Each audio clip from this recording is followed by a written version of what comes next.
Hello there, my name's Phil Williams and I would like to welcome you to Audio Angling, the podcast site of fishingfilmsandfacts.co.uk. Throughout my sea angling days I've fished from small boats, which in common with other dinghy owners means self-reliance in terms of safety and finding fish, and I wouldn't have it any other way, though I have to say, and this may surprise some people, that I'm not too good when it comes to very small boats. That said, there is small and there is small, and then there are kayaks. And as much as I would like to give kayak fishing a go, I don't think I'd lose too much sleep if that never came about. For my money, it takes a very special kind of person to invest in a seagoing kayak as their only means of going afloat.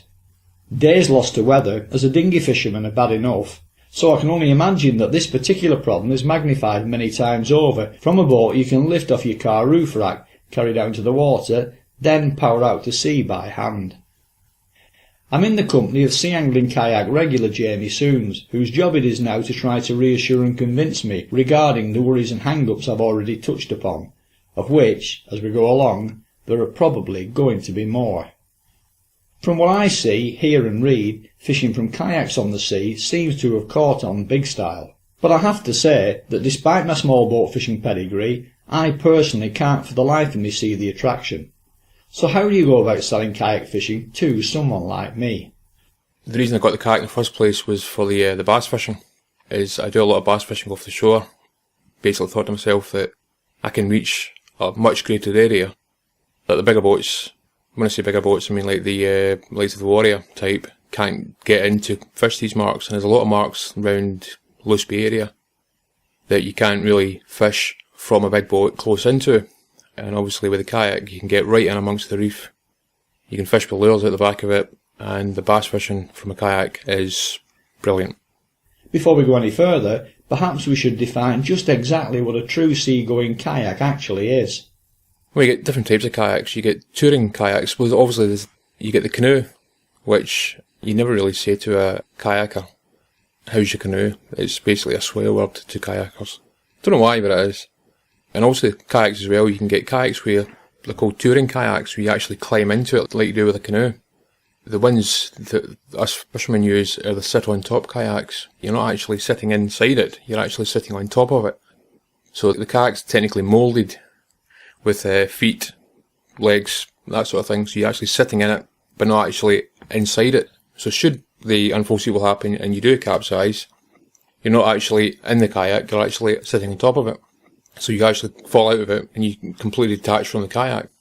And also, they're a lot easier to get into should you capsize, because you literally, you kind of use it as a wall. You kind of, as you would get yourself up on a wall, you kind of lie on it flat, roll over, and that's you back in it again. Sit-on-top kayaks are much easier to use than other kayaks. They're also lighter as well. Ease of use, you can use them pretty much anywhere. And are there different hull and layout designs like there are with small trail boats? Yeah, there's different designs. I mean, you get ones, I myself use a Perla 13, which is a pretty standard sea ocean kayak. There's all the types on the market just now that cater for different types of angling. A lot of the kayaks these days, well, the actual British kayak has been influenced very greatly by New Zealand and America. The kayak I actually currently own came from New Zealand. It's all down to trim in the boat. So you can get fast ones, you can get sturdy ones, you get wider ones. There's various different things. You can get your kayaks. Like, for example, the big game one, the Ocean Kayak Big Game, is a very wide kayak. It's probably best for larger bodied people. But it's wider bodied, it's a greater platform, but it's a lot slower. Whereas the one I've got, the Perla 13, is it's stable and it's quite quick in the water as well. What would you suggest then as a middle of the road rather than a specialist design for someone wanting to get into kayak fishing but without too much idea where to start? Basically, Perla 13 is probably the best one you can get for beginners. Most folk I've seen use Perla 13s. It's a 13 foot long kayak.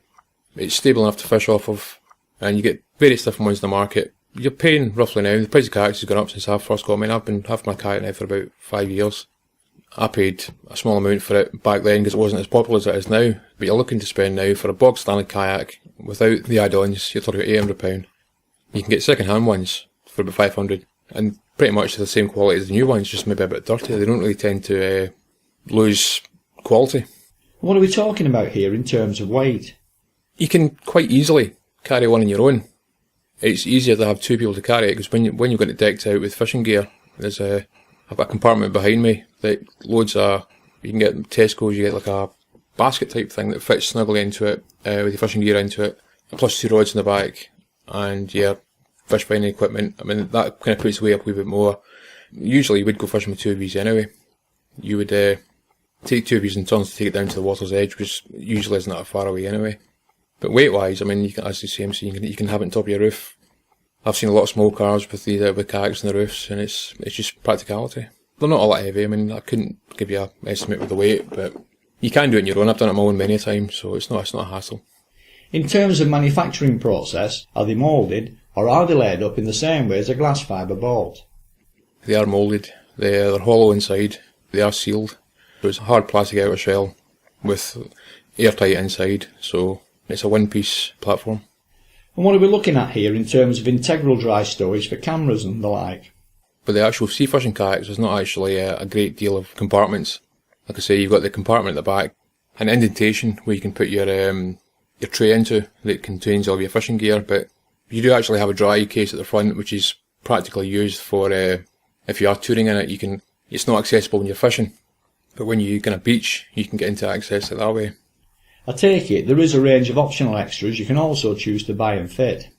If you buy a kayak first hand, it comes as a kayak, nothing on it. No gimmicks on it at all. You have to buy the seat, the paddle. It usually comes with the rod pods, which is it's great, which is usually on the newer ones out, you get maybe 4 or 5 rod pods. Just basically holes to put the rods into. Obviously, you can fit it out with a GPS, fish finder. There's untold extra rod holders. There's various ways to pimp your kayak. I was actually going to ask you about buoyancy and self-righting, but you've covered that already to some extent with your earlier comments. The sealed unit, I mean, I've seen photographs where I've seen people, not actually in this country, but using the exact same kayak, the Prilla 13, 4 of them sitting in a row with 800-pound plus salmon sharks across the laps. The kayaks are actually under the water, but they're buoyant to the point of holding these people up with these sharks across the laps. So, yes, they are very buoyant. Getting more into the actual fishing side of things now, how do you go on in terms of anchoring? Well, it depends where you're fishing. Likes of Lochetive here, it can be very deep in places, 400 foot, 500 foot, if not more in some places. Tried it last year, anchoring up in about 300 foot of water in Etive at slack tide, and that was hard enough, bringing an anchor up from that depth. So now I just try and tie up to buoys. The point is basically, there is controversy over the fact that basically bigger boats tie up to creel pots and things like that, dragging the pots. Kayaks don't tend to do that, they're a lot lighter. But when I do anchor, I'm using, it's about a 5-pound anchor, which holds me fine. And also as well, should I get into trouble with the anchor, I use the same sort of tactic as the bigger boats use with the ordinary ring, where the buoy's attached via a big ring, and you literally paddle in the opposite direction as fast as you possibly can to get the anchor up. Anchoring in shallow water is a lot easier. I just use like a hand line, tie it off. If I'm tope fishing, it's different because obviously there's every chance of getting a decent sized fish, and on a kayak it can be a bit scary if you're anchored up. At tope fishing, I use a fixed anchor, so I literally have the anchor on rope up to a buoy, and I've actually got a quick release system I've got an anchor trolley system on the kayak, which basically means that when I drop the anchor down, I can pull the cord up to the front of the boat, and it'll have the anchor rope leading off the boat, either the front of the boat or the back of the boat, depending on the flow of current, which also adds to the stability. With tope fishing, I've got a quick release system. Most tope anglers do in the kayaks. Should you get using fish on, you can literally pull the cord, and it releases the kayak from the buoy, enabling you to fight the fish. And then obviously once the fish is captured, paddle back to your buoy, snap up again. Drift fishing, I take it, is to be avoided, particularly if there's any sort of a breeze or tide pushing the boat along, because eventually you're going to have to power the boat back to its start position by hand. Again, depends the style of fishing, where you're fishing, but the drift fishing, there is options available by using a drogue. You can actually put a drogue at the back of the kayak, which obviously slows your drift. A lot of places, I've even fished Etive on the drift and had numerous spur dog. So, it is possible. I'm still not completely convinced. I have a number of problems here. Perhaps we should work through these systematically, starting with seaworthiness. When I first got the kayak, and I first went out in the kayak, I was obviously very apprehensive. I was kind of worried and thinking, was this the right idea? Was this a good investment or not? And then looking back on it, I mean, I've been out in big seas on it. We had a club match out of Wigton Bay, where I fished up against about 6 or 7 other 18-foot, 19-foot boats, and they were getting pounded by the waves. The good thing about a kayak is, basically, because it's so light and because of its shape, a kayak will actually ride the waves, whereas if a boat's at anchor, it'll get pounded by waves. A kayak will ride the waves, that's the difference. It's light enough to basically just run over the waves, and I fished that match, and I had a stack of fish. Again, just by the fact I was sitting in a channel which the bigger boats couldn't get into. So, I mean, but stability-wise, it's brilliant. It's all in the confidence. It's actually mind over matter, if you worry about it. But I'm saying, if you've been out a few times in flat seas and stuff, when I first got it, I went out with my mate. My mate got one at the same time. And we went out off of Troon. It was flat cam when we went out, and we paddled out to there's a point called, I think it's called Lampitch Rock. And we paddled out to that. It's about 5 miles offshore. Well, along the shore anyway. Paddled out to it, fished for a bit, mucked about, got used to it, and then the wind got up. And it wasn't really, it was about force 2, force 3, bit of chop. We thought, we better head back in. It's just getting used to it. But like going out now, I mean, that was flat calm, and that was nothing. I mean, compared to the seas we've been out in since, I mean, it's confidence. I mean, I've been out off Lois Bay in the kayak, and it's been a right good sea on. And you get used to it. What does it feel like then to handle, beam onto a lumpy sea? If it's big waves, you kind of get a bit, okay, here we go. But, I mean, I've been side on to waves. Like I say, your body kind of compensates without you knowing about it. You kind of, for the weight placement, it's weird. It's your body takes over it, just subconsciously. You kind of balance your own weight. And the overall stability? Stability's fine. Kayak itself is very stable. You get the sit-in type kayaks, and you get the likes of the fiberglass ones. Simon Everett uses it. Kawasaki or something. So they're actually moulded, and you can't really turn around them. And literally, the way you just look at it with the ones I use is you can actually get out to a place to fish and turn around and put your feet in the water and actually use it as a floating pontoon. And that's how I fish. Because you've literally got your tackle in hand to the right of you, bait station to the left of you, and you can sit there all day. I've got a wetsuit for the summer and a dry suit for the winter. And I'm literally going out in the dry suit with a pair of jeans on, pair of thick socks, a jumper and a fleece under my dry suit, and I can sit there all day. Doesn't bother me in the slightest, and the water temperature can be very low anyway, but it's a comfortable platform to fish from. In terms of getting out to where you fish, I suppose it's just like any other open shore boating situation, in that the launch itself and the first few hundred yards of rollers coming into shallow water are going to be your biggest obstacle.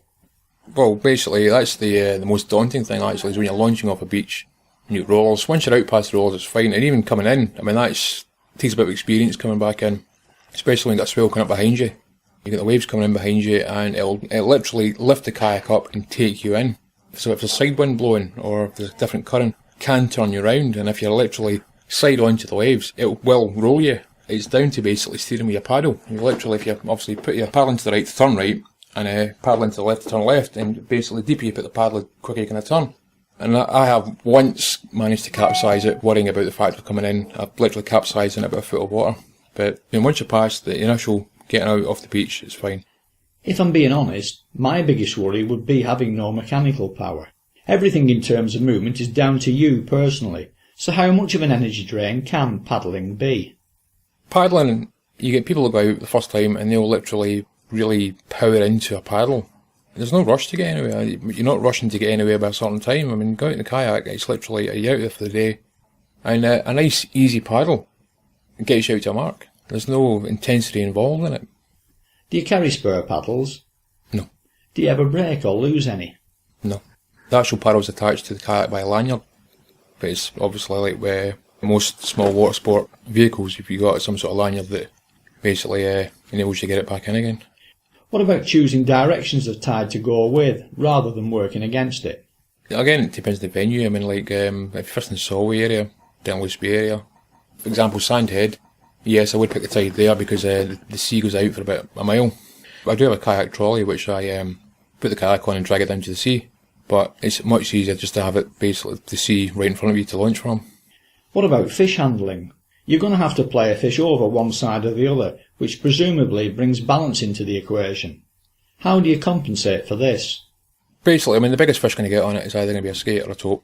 And the smaller fish, straightforward, just bring it in just between your feet or into the kayak next to you. At least the tope is... The thing with kayak fishing is you tend to tire a tope out first. You don't, like with the boats, you can literally just wind it straight in and straight in the boat and that's you. But with a kayak, you do tend to try and tire it out a bit more than you would do on the smaller boats. Once you tire it out, basically, it's literally get it to the side of the kayak. And obviously, as you're so close to the water anyway, you can literally reach in, grab the tail and bring it into the kayak beside you. And obviously, your body's balancing itself subconsciously anyway. Get it into the kayak in front of you. I tend to have a wet towel which I put over the head, and 9 times out of 10 that seems to do the trick to calm the fish. Literally a case of unhooking the fish, and obviously if I'm tagging it, I'll have my tagging kit in front of me between my legs, and I'll literally tag the fish, get it back in the water, and the whole process can take 2 or 3 minutes. And how do you go on with weighing or keeping the fish you catch? The only fish I really keep is the bass or mackerel or cod, and like to that, I've actually got basically a laundry bag which I attach to the clip on the back of my seat, which when I'm at paddle I can lift into the back of the boat, and it sits in the compartment on my gear. The good thing with that is basically it's also kind of acts as a drogue as well when you're drifting. So it's basically a laundry bag that's kind of dangles in the water beside you. So to sum up the whole concept of kayak angling, what basic advice in terms of buying and safety would you give to someone thinking of coming into it as a new starter? Well, the main thing straight away is do not do it alone. If you're starting out, that is one thing you just do not do on your own. A lot of people going out as well is they don't have radios. Now I know it's against the law to actually use a radio without having a licence for it, but obviously when I've spoken to the Coast Guard and RNLI in the past, and basically they've said, obviously okay, you're not licensed, but you still need to have one anyway just in case. So basically a radio is the next number one priority. Because should on the off chance you do fall into trouble and you don't have a phone, then basically that's a necessity. Adequate clothing. Like this summer I use a wetsuit. I mean, even stupidly enough, when I first got the kayak, I went out with shorts. I did have a life jacket on, but I went out with shorts on.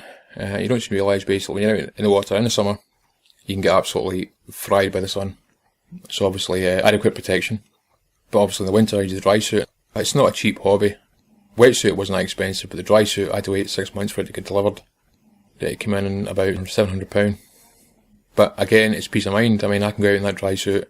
I can be totally immersed in the water. It actually it's got latex seals around the neck and the hands. I can fall in that water and I can get out. The only thing that gets wet is my head. Climb out of the water, go back in the kayak again, go back to shore, strip off my dry suit and I'm still bone dry. Obviously, it keeps you warm as well. And of course, it makes good sense to fish as part of a like-minded group. Oh yeah. I mean, most of the kayaking forums and stuff, I mean, like, obviously they organise trips out. I had a trip out with a couple of them from one of the Whitby clubs or that area. So it's pretty much widespread all over Britain now. They organised a trip or a meet down to Backardwell Bay, Port Logan side of the Mulligallow area. And there must have been about 8-9 of us went out. And it was just, I mean, total strangers who I'd never met before. One or two of them I knew. But it was just good for like that sort of level of people to come out and just say, hi, how you doing? And just some experience, some have been doing it for years. Some of them a bit less experienced, unsure of what they're doing, but it's good. I'm saying that it gave them like an idea of how to get on and basically progress with their chosen hobby. But what if you're coming in cold with no kayaking knowledge or contacts? Are there places out there where you can try before you buy, either to see if it is for you, or to assist you in getting the best model to suit your needs? Yeah, a lot of, I mean, there's a couple of places in Dundee I know of that sell kayaks, for example. I mean, I know that the big kayak stores, most of them do actually say to you, come down and actually try it before you buy it. I mean, I was quite happy to get the kayak I got because it suited me. I'd used one before, my mate had one, I had a go of it, and it was ideal. But a lot of the kayak companies will say, basically, come down and try one first because you may not be able to cope with a said design. Like, an example being the Big Game, Ocean Kayak Big Game. It's a very wide, heavy kayak, and it's not very practical to fish with it on your own. Because it's so wide, it's very slow in the water. If you can get into difficulty out there, it takes a lot more paddling, a lot more effort to get it on the move. So a lot of the kayak companies will actually say to you, please try before you buy. If available, would you recommend joining a club? Oh, absolutely. I'm part of the Air Club, not a big kayak committee in it. I mean, we've got members in Berwick, Neil Turnbull. Neil's actually a kayak instructor. He tends to go more for the touring kayaks, but he also does a lot of sea fishing for them as well. What I'm saying, obviously, now kayak is still technically in the early stages of basically hitting mainstream. A lot of folk have them. But what you tend to find is with kayak anglers, they're a different breed from other anglers. Boat anglers, sometimes shore anglers as well, most of them can be very competition-minded. A lot of the kayakers are just out for a day's fishing. It's just very easy, easy. There's no rules and regulations. We just go out and have a good laugh and just a good atmosphere. OK, so you're thinking of taking a trip somewhere. Talk us through the routine planning, preparation and arrangements and the time leading up to getting it out on the water. On my phone I've got the navionics charts, so I'll check the tides, I'll check the area where we're going to be fishing. Obviously phone around a few mates, see if they're up for it. Bait organisation. Check the weather obviously. I don't mind going out in a big sea, I don't mind going out in rain. Get the dry suit on. The wind can be a bit of a factor. It's all very well going out in a big sea, all very well going out when it's windy, but the point is basically, are you going to enjoy it? Are you going to get a comfortable day's fishing? I have done in the past when I've fished matches. My kayak has been out and I've not got wet, but it's been miserable and I just think I just don't want to be here. Those particular days, but I'm saying it's all down to, will you get out and have a good day's fishing? That's what goes through your mind, but I'm saying leading up to the trip out, I mean the main thing is obviously is the weather. Check the tides, get bait organised and check obviously who's going and who's got radios as well is the main thing. When I'm going out anywhere, I'll radio the Coast Guard for radio check. 9 times out of 10 the Coast Guard will ask you, I'll say it's a small kayak, going out for a day's fishing off of said coast, leaving now, expected back 5 PM approximately, and they'll say, thanks for that, can you basically return the call when you get back in? So I mean the Coast Guard's quite good that way. Yep, it's the same for us with the small trail boats. Now obviously, to compensate for all what I've said, I must also concede that kayaking has many plus points too. The main plus points for me is the fact is you can get into a lot of places you can't fish with small boats and they're not really accessible by shore anglers. Primarily the bass fishing. You can get into bass and mullet. Kayaks don't spook fish. As long as you paddle in there gently into a chosen mark, you'll know what I mean. I've seen mullet 5 feet in front of me and I've paddled right through the middle of them. Small boats, the slightest vibration, they're away. Bass, I mean I've seen bigger bass caught from kayaks than I have from boats, because the fact is basically bass are easily spooked.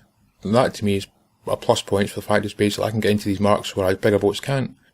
Obviously transportation, I mean I can put the kayak on the roof and I can drive pretty much anywhere on the coast, and if it's close to sea I can launch it within about half an hour, literally get the stuff out of the car, get the kayak loaded up, trolley it down to the beach, launch it from the beach, stick the trolley in the back of the kayak and away I go, day's fishing. Whereas with the boats you're tied to slipways, tied to tides, various other reasons.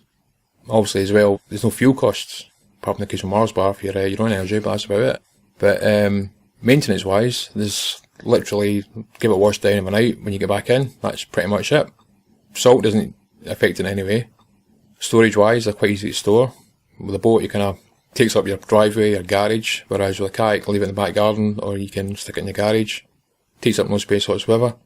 In sea angling terms, what then are the limits for kayak fishing? I think the sea's obviously a major factor. You can go out in big seas, but you're obviously safer on a boat. There's not really a lot of limits to the kayak fishing. It all depends. I mean, currents as well. I mean, like, I noticed it myself fishing off Port Logan. I was fishing on the drift, fishing for cod off Port Logan, which is literally about a mile offshore. And you can be fishing away, getting a few fish, and not obviously realising where you are. You've drifted about 3-4 miles in the space of 20 minutes. And then you then have to turn round and paddle back into that, and that took me forever.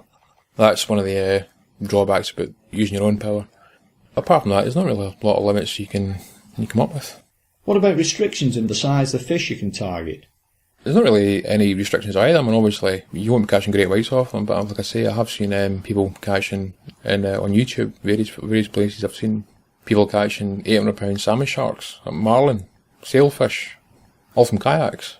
Obviously, it's down to the angler. It's down to his safe barrier. And I myself will go after the tope, go after the skate. Obviously, fishing for tope and skate, I'm not doing it on my own. I'm going out with 3 or 4 other guys, and we all tie up together. Like, we don't literally go off and do our own thing.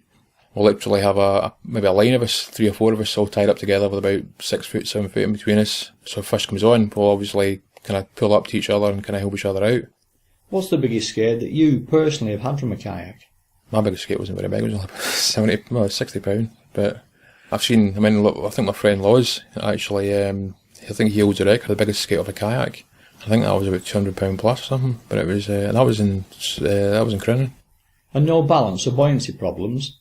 No, I mean, literally what you do is you fight the fish as you would any other fish. Granted, the whole thing, on a boat, you can literally stand in a boat and bully into fish to get off the bottom. On a kayak, you're pulling and pulling, you can pull them for 20 minutes before the fish really finally gets its head up. I'll fish with a butter pad and I'll have the rod in that. And it is hard going because literally you can't get the same pressure on it as you could standing up in a boat. But eventually you get up, and granted, yes, as long as your drag's set to the right thing. I know there was an instance, I think it was last skate tagathon in Crinan, I think it was. There was 2 kayakers out and had a skate on, and the skate actually pulled him off the kayak, and it wasn't for the fact that he had his drag was set too tight in his reel, and it pulled him clean off the kayak straight down, and he managed obviously to unloosen his drag, get back up the surface again, pass the rod to his mate on the other kayak. He got back up in the kayak, mate passed the rod back, just brought it in. But I mean, that's the only that's probably one of the drawbacks with skate fishing. I mean, skate fishing again, you don't get a kayak and you go out skate fishing, you build up confidence first. It's not something you pick up straight away. But you get a big skate on. I mean, also unhooking a skate from a kayak is a challenge in itself as well. And once you get the skate up to the side, again, you tire it out. You want to try and get its nose up, obviously its nose comes out of the water first.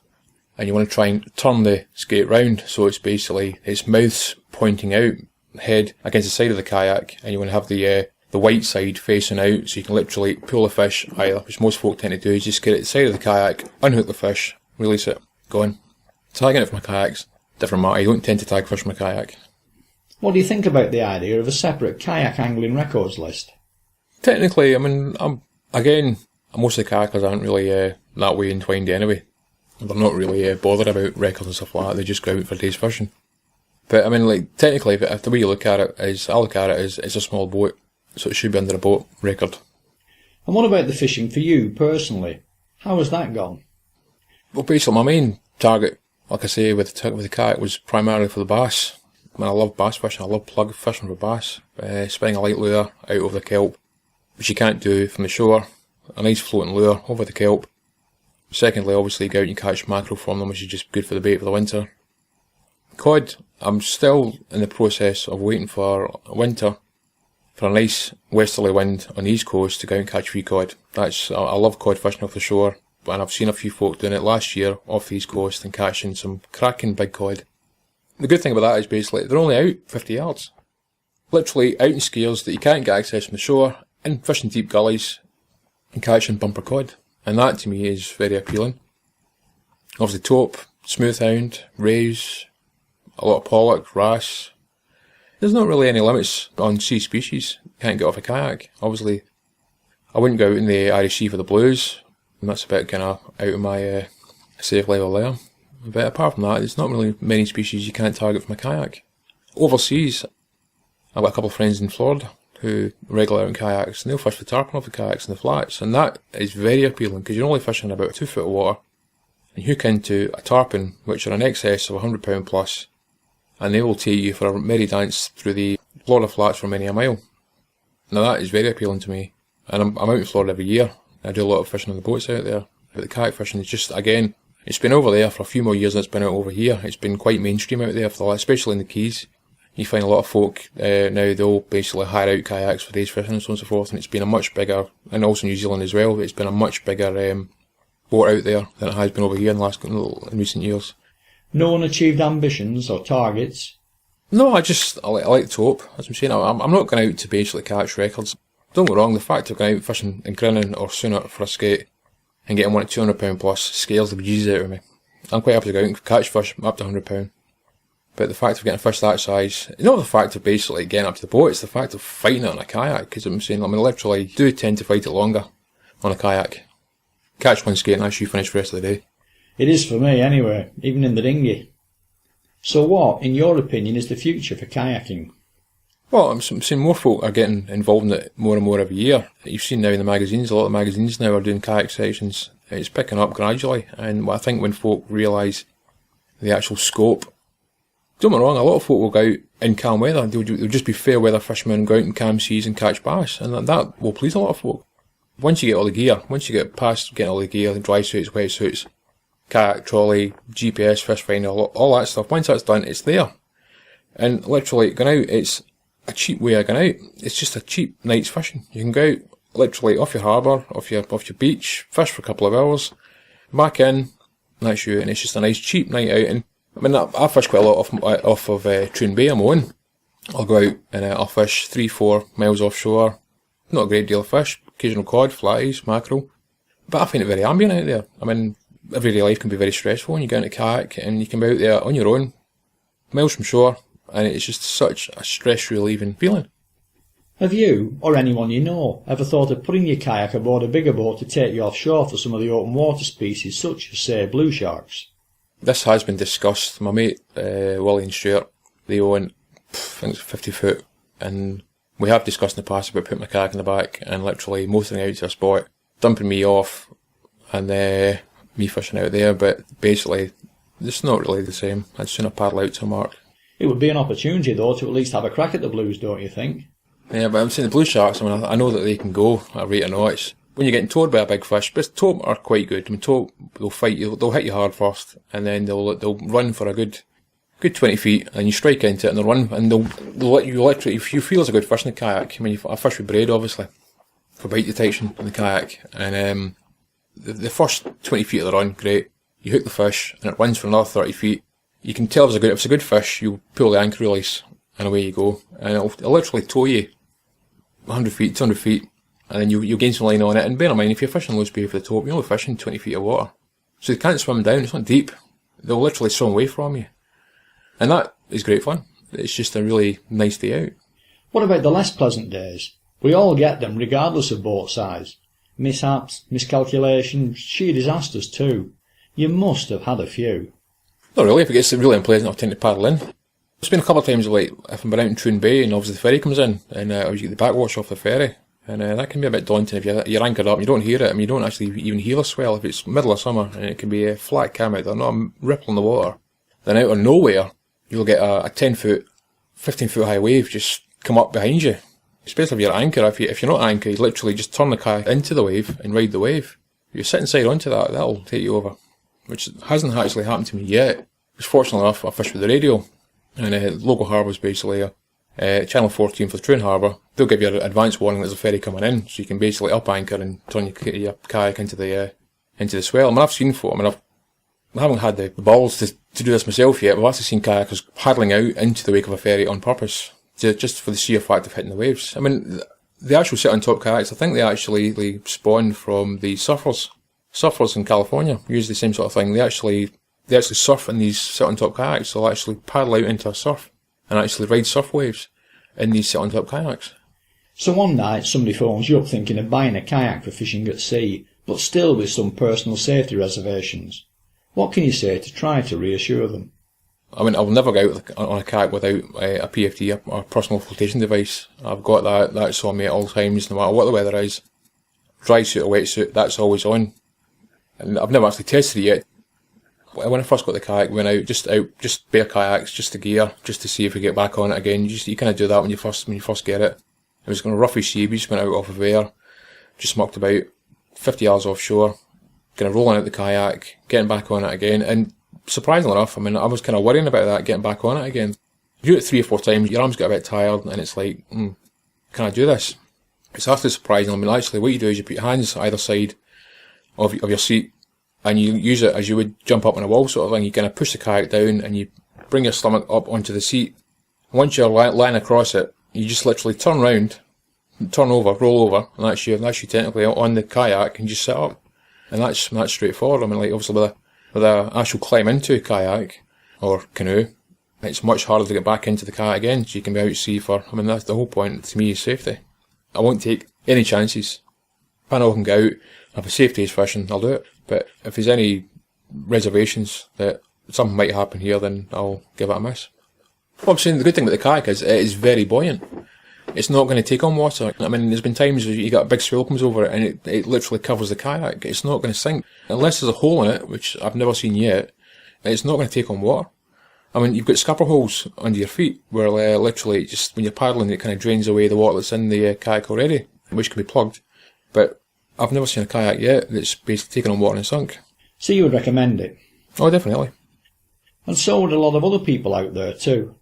My thanks then to Jamie Soons for giving us this insight into the world of self-powered boat fishing. Though as a non-swimmer, I think I'll be sticking to the Warrior 175.